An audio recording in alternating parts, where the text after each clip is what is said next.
UP उपचुनाव में इस बार का चुनावी समीकरण क्या है, आइए वो आपको समझाते हैं। और बीजेपी और सपा को क्या कुछ और पार्टियां भी इस बार कड़ी टक्कर देगी। मुरादाबाद की कुंदर की विधानसभा सीट पर सपा और बीजेपी ने अपने पत्ते खोल दिए हैं। सपा का गढ़ समझे जाने वाले कुंदर की विधानसभा में रणनीतिकार अपनी लड़ाई बीजेपी से मानते हुए समीकरण बिठा रहे हैं।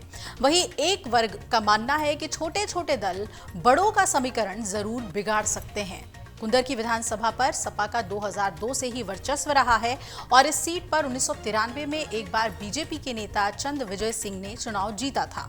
इसके बाद से इस सीट पर बसपा के अकबर हुसैन 2 बार चुनाव जीते और मुस्लिम बाहुल्य कुंदर की सीट पर 2022 में जीते जियाउर रहमान वर्ग के सांसद बनने के कारण ये सीट खाली हुई है। इस सीट पर समाजवादी पार्टी ने कुंदर की सीट पर एक बार फिर से हाजी मोहम्मद रिजवान पर भरोसा जताया है।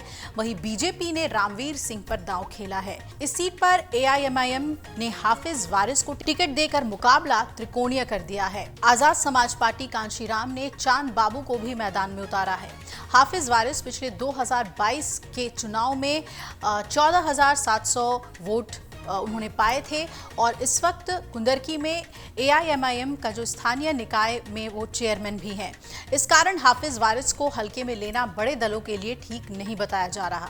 वहीं बसपा की तरफ से जो प्रत्याशी हैं रफतुल्ला, वो भी मैदान में हैं।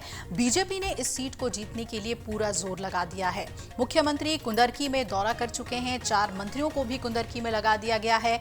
इधर सपा के 4 विधायक कुंदरकी क्षेत्र पर नजर रख रहे हैं। सपा के नेता मान रहे हैं कि इस सीट से उन्हें कोई पराजित ही नहीं कर सकता। अल्पसंख्यकों का वोट उनको एक मुश्त मिलेगा। क्षेत्रीय लोगों का ये कहना है कि इस बार छोटे दलों के मैदान में कूदने से चुनाव काफी रोमांचक होगा। इस सीट पर मतदाताओं की संख्या 3,83,000 है। पिछले चुनाव में सपा प्रत्याशियों को 1,25,000 वोट मिले थे और कांग्रेस नेताओं ने क्योंकि ये घोषणा कर दी है कि इंडिया गठबंधन एकजुट होकर उपचुनाव में उतरेगा, इसके बाद से सपा ने जो बाकी 2 सीटें हैं गाजियाबाद और अलीगढ़ में, खैर जो पहले कांग्रेस को मिली थी लेकिन कांग्रेस ने बैकआउट किया, तो उसके बाद उन पर भी उम्मीदवारों की घोषणा कर दी है। पार्टी ने इन पर कांग्रेस को समायोजित करने के लिए उम्मीदवारों का ऐलान नहीं किया था। यूपी कांग्रेस प्रमुख अजय राय ने मीडिया को बताया कि हम चुनाव तो नहीं लड़ रहे लेकिन उपचुनाव में सपा का समर्थन जरूर करेंगे। इंडिया गठबंधन एकजुट है। बीजेपी ने बाकी सभी 8 सीटों पर अपने उम्मीदवार खड़े किए हैं, जो उसके अन्य सहयोगी निषाद पार्टी के लिए एक जबरदस्त धक्का है। निषाद पार्टी ने 2 सीटों मिर्जापुर और मंझवा और अंबेडकर नगर में के कटहरी पर अपना दावा किया था। ये वो सीटें थीं जिन पर निषाद पार्टी ने 2022 में उत्तर प्रदेश चुनावों में बीजेपी के साथ गठबंधन करके चुनाव लड़ा था और मंझवा में जीत भी हासिल की थी, जबकि कटहरी में हार गए थे। एक बीजेपी नेता ने यह बताया है कि धर्मराज निषाद बसपा से 3 बार विधायक रहे हैं। वो 2022 के यूपी चुनाव से पहले बीजेपी में शामिल हुए थे। समाजवादी पार्टी ने पहले 7 उम्मीदवारों के नाम घोषित किए थे। करहल से तेज प्रताप यादव, सीसामऊ से नसीम सोलंकी, फूलपुर से मुस्तफा सिद्दीकी, कटहरी से शोभावती वर्मा और मंझवा से ज्योति बिंद, मीरापुर से सुम्बुल राणा और कुंदरकी से मोहम्मद रिजवान। पार्टी ने गुरुवार को 2 और उम्मीदवारों के नाम घोषित कर दिए, जिनमें से सिंह राज जाटव गाजियाबाद से और चारू खैर से शामिल हैं।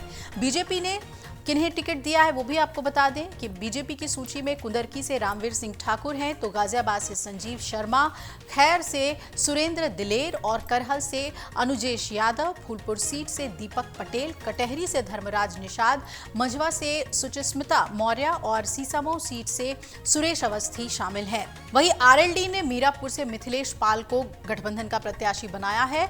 बसपा की सूची में अमित वर्मा है कटहरी से, जितेंद्र कुमार सिंह फूलपुर से, शाह नजर हैं मीरापुर से, वीरेंद्र कुमार शुक्ला सीसामऊ से, अवनीश कुमार शाक्य करहल सीट से, रफतुल्ला कुंदरकी से, परमानंद गर्ग गाजियाबाद से और दीपक तिवारी मंझवा सीट से। यूपी बसपा प्रमुख विश्वनाथ पाल ने ये जानकारी दी कि बसपा ने हमेशा जिसकी जितनी संख्या बाहरी उसकी उतनी हिस्सेदारी के सिद्धांत का ही पालन किया है और आज की सूची भी उसी सिद्धांत का पालन करती है। बीएसपी ने अब तक अलीगढ़ जिले की खैर सीट पर अपने 9वें उम्मीदवार की नाम की घोषणा नहीं की है। अब आपको बताते हैं कि किस सीट पर अभी कौन मजबूत नजर आ रहा है।